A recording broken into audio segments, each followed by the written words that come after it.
Olá pessoal, Benaías Ferreira aqui. Galera, esse é um vídeo sobre mitos e verdades, respondendo a algumas perguntas que às vezes podem ser uma dúvida sua ou dúvida de outra pessoa, ou simplesmente um assunto que você não parou para pensar sobre isso, beleza? Se você gosta ou está gostando desse tipo de vídeo, já comenta aí embaixo para eu saber quais vídeos e como postar para vocês para ajudar da melhor forma possível, beleza? Então, vamos ao vídeo. Então, galera, já vou começar com uma pergunta talvez até bem polêmica, e eu entendo aí, eu vou entender os comentários, vou entender o posicionamento das pessoas, beleza? Mas eu vou pela linha de pensamento que eu tenho, e vou colocar vocês para pensar também. Existe tons sustenidos? Vamos lá.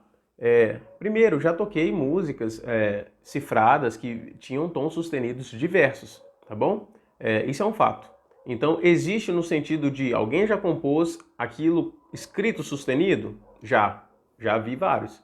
Beleza? Inclusive, se eu quiser criar uma música e colocar lá sustenido, ok. Tá existindo? Tá existindo, tá lá, né? Mas, na teoria, como funciona isso? Eu não vou falar se é certo ou errado, mas assim, faz sentido, percebe? Se faz sentido ou não. A gente tem, por exemplo, com 6 sustenidos, o Fá sustenido. Até aí, ok. Com 7 sustenidos, nós temos o Dó sustenido. Gente, estou falando de armadura de clave, tá? Então, numa escala maior, quantos sustenidos teriam? Uma escala maior natural, quantos sustenidos teria este tom? Então, os únicos sustenidos que a gente consegue contar até 7, né, que são o maior número de graus, é 2 sustenidos, que é o Dó sustenido e o Fá sustenido. A partir daí, todos os outros sustenidos tendem a ter pelo menos um dobrado sustenido. Se você não sabe o que é isso, então dá uma pesquisada. Dobrado sustenido além do sustenido, né? Então a gente tem Fá sustenido, Fá dobrado sustenido é ainda meio tom à frente, né? Então ele passa a ocupar o lugar que seria do Sol. Por exemplo, se eu fosse escrever qualquer outro tom que não fosse Dó sustenido ou Fá sustenido numa armadura de clave, seria muito estranho, porque eu teria que colocar 2 sustenidos. E é uma coisa que eu nunca vi, e eu estou baseando também em alguns grandes mestres que eu já vi falando sobre esse posicionamento, tá bom? Se você tiver aí algum vídeo ou algum posicionamento, alguma coisa que fala algo diferente, por favor, marca aí, me manda, é sempre bom a gente estar aprendendo, né? Eu gosto sempre de falar que eu não sou o dono da verdade e a gente sempre vai aprendendo, beleza? Então, para essa resposta, existem tons sustenidos? Na minha opinião, sim, Dó sustenido e Fá sustenido, beleza? Isso falando de tons maiores, ok? Próxima pergunta. Preciso aprender violão para aprender guitarra? Então, preciso aprender a tocar violão para depois aprender a tocar guitarra? Gente, essa é uma crença que já vem de muito tempo, né? Antigamente era mais comum a galera falar, não, primeiro você precisa aprender violão para depois aprender guitarra. Quando, se você parar para pensar na didática da coisa, não é necessário, tá? Por que motivos alguém falaria isso então? Galera, eu percebo que o violão é um instrumento que, para iniciar, ele é mais barato, ele é mais flexível flexível e prático, né? Ele não precisa de caixa de som necessariamente. Ele pode ser afinado ali mais facilmente, mais pessoas têm o domínio do violão do que da guitarra. Então a guitarra você vai precisar de cabo, de amplificador, você vai precisar desembolsar um pouco mais de dinheiro para pegar uma guitarra aí que segura uma afinação razoável. Baseado nisso, eu estou te falando que não, necessariamente não. Com certeza você vai achar muitas pessoas que começaram a tocar guitarra direto. Ou então, eu ganhei uma guitarra de alguém e ali eu comecei a tocar. Pode ser que ela tenha começado a tocar fingindo que é um violão, né? Ou então pegando vídeos de violão? Pode sim. Mas eu diria que, muito provavelmente, porque a gente normalmente tende a começar da base, né? A gente não começa lá da frente. E o violão é um instrumento que traz muita base, né? A guitarra também dá para tocar base? Dá. Mas normalmente é muito difícil você ver alguém que já vai para a guitarra direto e não passa pelo violão, porque o violão realmente ele tem essa flexibilidade da base muito grande, tá bom? Então, não é necessário aprender a tocar violão para tocar guitarra. Outra pergunta. Em 6 meses, eu consigo aprender violão? A resposta é sim. Sim, consegue aprender a tocar violão. Aí você pode me falar, mas será que consegue mesmo? Como é que eu vou estar tocando?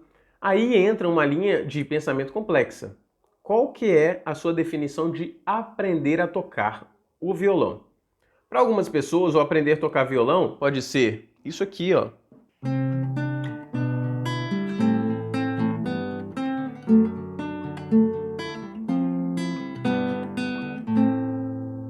Para outras pessoas pode ser isso aqui, ó.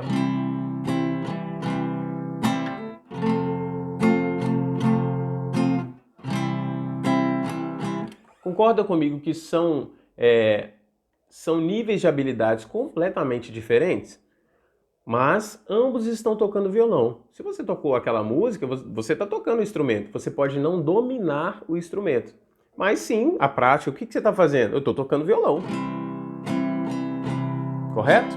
Então, é uma coisa mais que pega no português, né? Mas sim, em 6 meses, inclusive, se você se dedicar bastante, você vai ter sim uma habilidade bem razoável para tocar um repertório até aceitável e de repente dá até para arriscar uma apresentação com algumas músicas, tá bom? Vai depender muito do seu esforço e da facilidade que você tem para isso. Existe Mi sustenido e Si sustenido? Galera, essa pergunta ela é muito comum, principalmente a galera iniciante, né? Dizer assim, eu sei que não existe Mi sustenido nem Si sustenido. Mas sim, existem, tá? O porquê? Quem já viu os vídeos de campo harmônico sabe por que existe. Existem alguns intervalos que vão forçar esses tons a existirem, né? Essas notas, desculpa, a existirem, Mi sustenido e Si sustenido, por exemplo. Porque precisam obedecer algumas regras de graus, que cada grau, por exemplo, temos os 7 graus. Cada grau precisa ter a sua identidade, né? Um precisa ser o Dó, outro Ré, outro Mi, outro Fá, outro Sol, independente do acidente, mas ele precisa ter essa identidade de nome, né? Nomenclatura. E aí vai acontecer de alguns intervalos forçarem o Si a ser sustenido e o Mi a ser sustenido. Por exemplo, se eu for tocar uma música, um hino, e o hino tiver Lá maior, depois Lá com quinta aumentada, então eu vou ter o quê? Lá, né? Logo, eu tenho a quinta de Lá, Si, Dó, Ré, Mi. A quinta de Lá necessariamente é um Mi. A quinta justa, que é o que eu toquei primeiro, um Lá comum, né? Quinta justa, é um Mi. Se eu fiz isso aqui, ó, tô pegando a quinta aumentada, eu não posso chamar isso de Fá, porque é uma quinta ainda, percebe? Então, passa a ser um Mi sustenido. Então, existe sim Mi sustenido e Si sustenido. E, já adiantando, existe também Dó bemol e Fá bemol pelo mesmo motivo. Outra pergunta polêmica, existe tom menor? E aí, será que existe? Galera, uma vez um professor meu falou algo que foi muito interessante e para mim fez muito sentido. Ele defende sim que existe tom menor e o porquê. Olha só, uma música que está em Dó, o relativo de Dó seria Lá menor, percebem? Mas uma música, por exemplo, vou dar um exemplo aqui no meio gospel, a gente tem aqui quebrantado.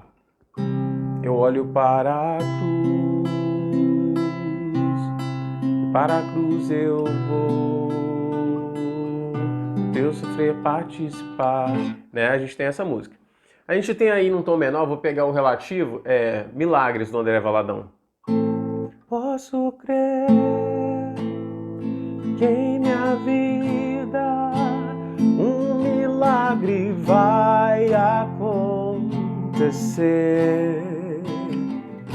Ok? Beleza, são duas músicas. Para quem pensa que não existe tom menor, essas duas músicas, os acordes ali, eles vão bater entre eles e tudo mais, mas para pensar, não é simplesmente um fator de, não, é um porque está começando no Lá menor, o outro porque está começando no Dó. Não é.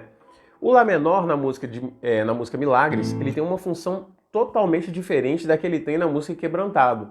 E vice-versa. O Dó na música Quebrantado tem uma função completamente diferente da que ele tem na música Milagres. E além disso, as notas possuem funções diferentes. De forma que se eu tocar um Sol repetidamente na música Quebrantado, ó, vou fazer assim, ó, vou tocar Sol baixo e o Sol, para você ver, ó. Eu olho para a cruz, e para a cruz eu vou, do seu sofrer participar, na sua obra vou cantar. Ok? Essa é a função do Sol numa música em Dó. Agora olha só numa música em Lá menor. Posso crer em minha vida, milagre vai acontecer. Posso crer. Beleza? Pode parecer que, tipo assim, não senti muita diferença, mas sim, existe a diferença. Em outros exemplos, eu não consegui aqui pensar num exemplo, mas acontece quando a gente menos espera, de você perceber que aquela nota não cabe ali. Eu vou inverter agora a situação e talvez fique um pouco mais claro. Agora eu vou usar o Lá, que é uma nota que é tranquilão na música Milagres, e vou usar ela no quebrantado, para você ver a diferença que vai dar. Olha só. Posso crer que em minha vida um milagre vai acontecer. Beleza? Claro que em alguns acordes, inclusive foi no Dó, ele pode soar um pouco estranho, tá? Por causa daquilo que a gente já está falando. Agora eu vou fazer o Lá no quebrantado, ó. Eu olho para a cruz, e para a cruz eu vou, no seu sofrer participar. Eu nem vou continuar, mas você percebe a diferença? Aí você pode falar para mim, não, mas é por causa da melodia. Mas de verdade, se você analisar, pode ser uma música instrumental, ou um solo que você for fazer. Quando você vai fazer o solo, o raciocínio já é diferente. Você já não pensa no Lá menor, você pensa de uma forma, no Dó você pensa de outra. Então as notas e os acordes, eles têm funções diferentes. Então, logicamente, para mim isso faz total sentido. Uma música ser em tom menor e uma música ser em tom maior. Beleza? Precisa ter dom para tocar bem o violão? Galera, o violão, como qualquer outro instrumento, muita gente, principalmente a gente do meio religioso, né, assim, no geral, defende muito isso. Mas eu não tenho dom. E eu tenho uma coisa para te falar. Algumas tarefas do nosso dia a dia, por exemplo, dirigir. Aí você vai falar para mim assim, eu não tenho dom de dirigir. Mas você pode aprender, certo? Pode aprender e você vai dirigir. Mas eu não vou ser o piloto da Fórmula 1 ou eu não vou ser o vencedor do Stock Car. Não sei. Quem sabe se você tentar, né? Eu dirijo muito bem, eu dirijo muito mal. Mas você dirige. Percebe? Algumas outras, eu posso citar aqui várias coisas, né? E a música não é diferente disso. Você vai falar assim, mas eu não tenho dom para tocar violão. Vou te dizer que dom você está levando como aptidão, ou dom você está levando como algo que ou você nasce com aquilo ou você não tem aquilo, né? Ou então que só algumas pessoas podem fazer aquilo porque elas têm o dom, percebe? E essa para mim é uma visão muito errada. A gente tem aí também, se você conhece aí a teoria das inteligências múltiplas, você vai saber que realmente a gente tem uma queda, ou um balanço, um equilíbrio para algumas coisas. Tem gente que tem uma inteligência espacial muito grande, uma musical, uma corporal, mas você não é zero dessa inteligência, por exemplo, musical. Vai ter pessoas que vão ter mais aptidão e muito mais facilidade, ou seja, elas vão conseguir digerir um conhecimento num período muito mais curto do que você ou outra pessoa que se julga sem dom conseguiria. Pode ser que sim, mas ambos podem tocar o instrumento. Então não existe isso de eu não toco porque eu não tenho dom. Isso não existe. Tá? Como muitas outras coisas. Eu não danço porque eu não tenho dom.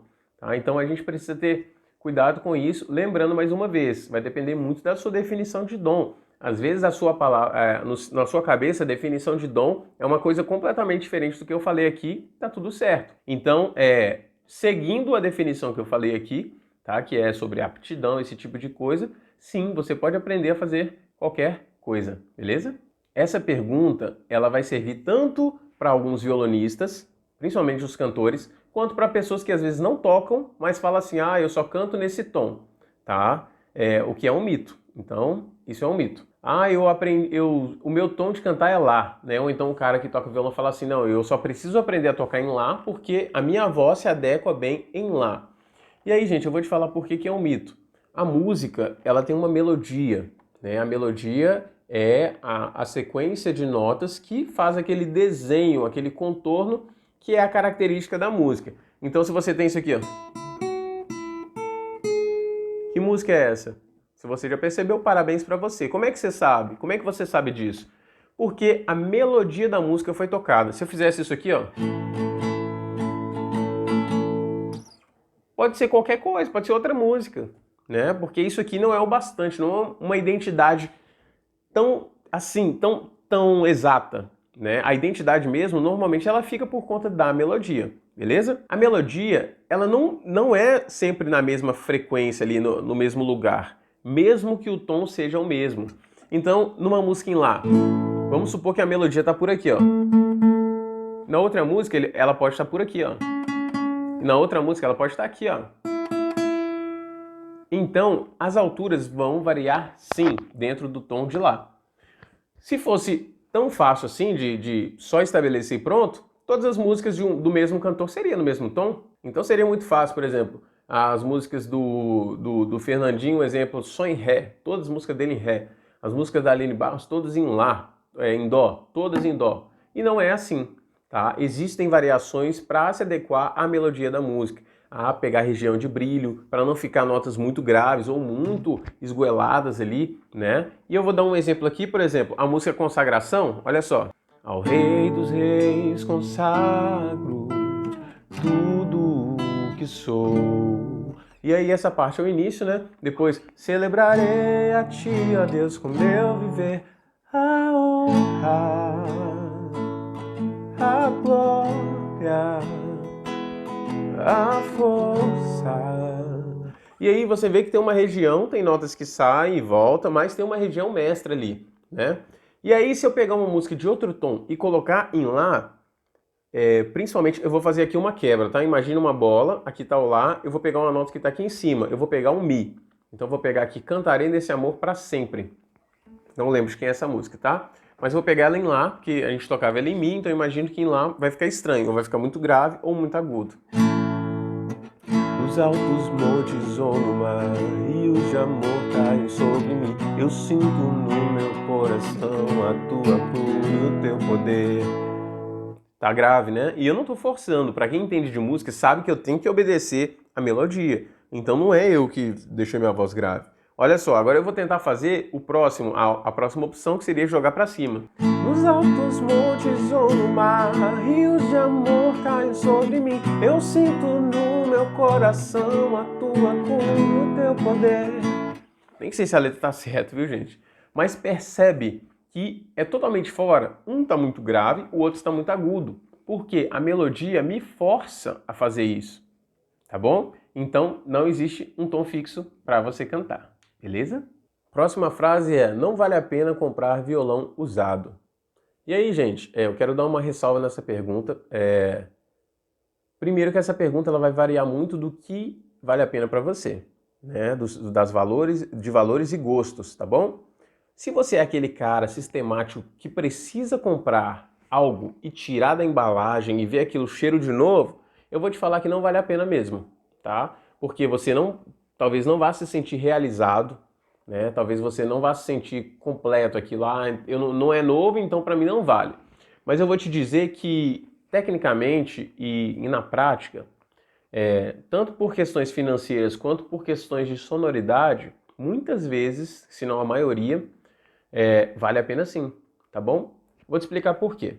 Primeiro que o violão ele já teve várias fases, né? Então, antigamente era feito de uma forma, hoje alguns ainda seguram essa forma. Algumas madeiras que eram usadas antigamente talvez não são usadas mais hoje. Então isso te leva a pensar que algumas coisas que você comprava antigamente não se compra mais do mesmo jeito hoje. O único jeito de ter acesso a elas é comprando algo que foi feito antigamente. Isso aí já estabelece um ponto, né? Um ponto fixo aí. Como se fosse carro antigo, sabe? Aquele carro antigo que você acha lindo. Como que você vai comprar ele novo se ele é um carro antigo? Ele só foi fabricado naquele ano, percebe? A gente tem aí a questão da madeira. A madeira, normalmente, quanto mais ela envelhece, né, ela seca, ela vai ficando com reverberação melhor. O movimento do violão vai moldando a madeira e vai ficando cada vez melhor, diferente do que muita gente acha, né? Principalmente quem não tem conhecimento. Acha que precisa estar novo, porque o velho ele vai ter alguma coisa errada. A única coisa que você precisa prestar atenção no instrumento usado é a condição dele, logicamente, né? Se não tem nenhum rachado na madeira, se ele não foi colado com um braço que não é dele, ferragem, esse tipo de coisa física, que é o que você olharia em qualquer objeto. Você tem que olhar bem isso para você não se arrepender depois. Mas a outra coisa que você precisa prestar atenção é a parte elétrica. Por quê? A parte elétrica, sim, pode sofrer alteração com o tempo, ou então pode estar danificada. Não que se você comprar um violão, grandes riscos de você comprar ele funcionando e depois ele parar. Não. Normalmente os circuitos do violão, gente, ele é bem simples, tá? Não é uma coisa tipo um carro que pode parar em qualquer... dar uma pane em algum lugar e depois pra você descobrir vai ser difícil e o cara, ele passou um pano em cima disso para você não ver na hora. O violão, ele é mais simples do que isso. Então, normalmente, a gente tem aí circuitos de modelos que já são resistentes e se você comprar funcionando, tudo indica que vai continuar funcionando, se não tiver nenhuma gambiarra dentro do violão, mas isso é difícil de acontecer, tá? Eu falo porque é mais simples a coisa nesse âmbito, então é o que você precisa prestar atenção. No mais, claro, você precisa conhecer de onde aquele violão veio, se ele realmente é original. Às vezes eu posso pegar esse violão aqui, ó, e escrever aqui, ó, Taylor. E aí eu vou te vender isso aqui por um preço absurdo, falando que é uma linha da Taylor, né? Se você não conhecer de violão, ou então não perceber, você pode até pagar por isso e achar que está levando um instrumento que foi fabricado por essa empresa, é uma tiragem diferenciada, enfim, você me entendeu, beleza? Então são esses cuidados que você tem que tomar.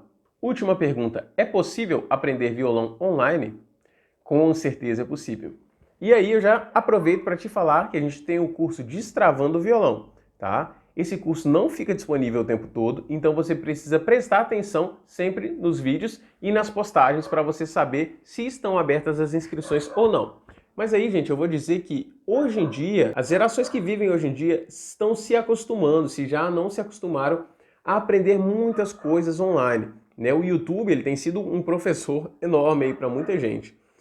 Para cozinhar, para lavar o carro, para arrumar o cabelo, para um penteado diferente, para fazer um desenho, para muita coisa. Então, hoje, online, é possível sim você aprender a tocar violão. O que eu te digo? Que você vai precisar ter, claro, um violão, né? A melhor forma é tendo o instrumento, e prestar muita atenção, procurar um conteúdo de qualidade, um professor que tenha uma autoridade sobre o que ele está falando, e uma didática que seja uma didática atraente e fácil de você digerir. Porque não adianta nada um cara que vai falar um tanto de coisa, um tanto de coisa, um tanto de coisa, e você não vai entender nada, né? Então, pessoal, se você gostou desse vídeo, deixa sua curtida, se inscreve no canal se você estiver no YouTube e passa a me seguir se você estiver no Instagram ou no Facebook, beleza? Divulga para as outras pessoas. Muito obrigado. Mais uma vez, Benaías Ferreira para você.